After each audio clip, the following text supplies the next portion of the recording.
Hi friends, எல்லாருக்கும் வணக்கம். இன்றைக்கி முயல்கள் பற்றிய டீட்டெயில்ஸ் தாங்க நம்ம இந்த வீடியோவில் பார்க்க போகிறோம்.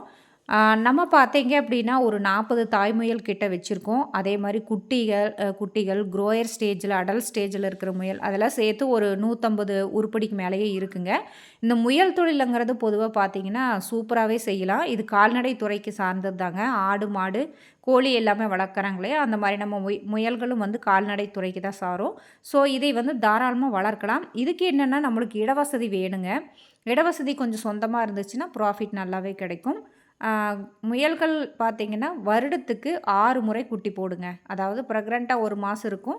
அப்புறம் குட்டி போட்டு தாய் கூட ஒரு 35 40 நாள் வரைக்கும் தாய்கிட்ட பால் குடிச்சிட்ருக்கோம். அப்புறம் பிரிச்சுட்டுக்கலாம்.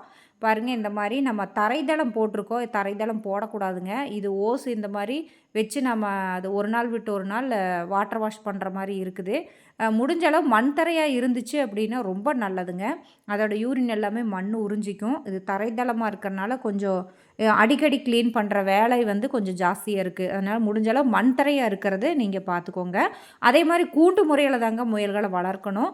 ஏன்னா அந்த பூனை நாய்கிட்டேருந்து காப்பாற்றுறக்கும். அதே மாதிரி அது மண்ணில் படாமல் அதோட யூரின் மோஷன் அதுக்கு படாமல் நம்ம ஹைஜீனிக்காக வந்து வளர்க்கணும். அப்போ தான் முயல்களுக்கு எந்த நோய் இல்லாமல் ஆரோக்கியமாக வளரும். அதே மாதிரி தீவன முறைகள் முடிஞ்ச அளவு பசுந்தீவனம் பார்த்திங்கன்னா சொந்தமாக நம்மளே வந்துட்டு நம்ம இடத்துல போட்டு விளை வச்சு கொடுக்குறது ரொம்ப நல்லதுங்க. வெளியில் நம்மளுக்கு மலிவாக கிடைக்கிதுனாலும் நம்ம வாங்கி அதுக்கு போடலாம்.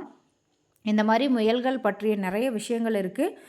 இந்த மாதிரி டேங்க் வந்து நம்ம செட் பண்ணிட்டோம் அப்படின்னா அந்த பைப்பில் திருப்பி விட்டால் நல்ல தண்ணி ஃபில் ஆகிக்கும். அது 50 லிட்டருங்க. நம்ம இதில் வந்து எல்லாமே இது செட் பண்ணி நிப்பிள் சிஸ்டம் செட் பண்ணதுனால எப்போவுமே 24 ஹவர்ஸ் வந்து வாட்டர் இருந்துகிட்டே இருக்கும். ஏன்னா முயல்கள் பார்த்திங்கன்னா நிறைய தண்ணி குடிக்கும். அதனால் நம்ம தண்ணி வசதி வந்து நல்லா செஞ்சு கொடுக்கணுங்க. அதனால் நிப்பிள் சிஸ்டம் எல்லாத்துக்கும் செட் பண்ணதுனால அது ஈஸியாக போச்சுங்க. இல்லைன்னா ஒவ்வொன்றுக்கா நம்ம தண்ணி வச்சுட்டு இருந்தோம்னா அது நேரம் செலவாகும் நம்மளுக்கு. அதனால் நிப்பிள் சிஸ்டம் செட் பண்ணுறது ரொம்ப நல்லது. அந்த டேங்கையுமே பார்த்திங்கன்னா வாரத்துக்கு ஒருக்கா நம்ம வந்துட்டு நல்லா கழுவி நீட்டாக நம்ம ஹைஜீனிக்காக வச்சுக்கணுங்க.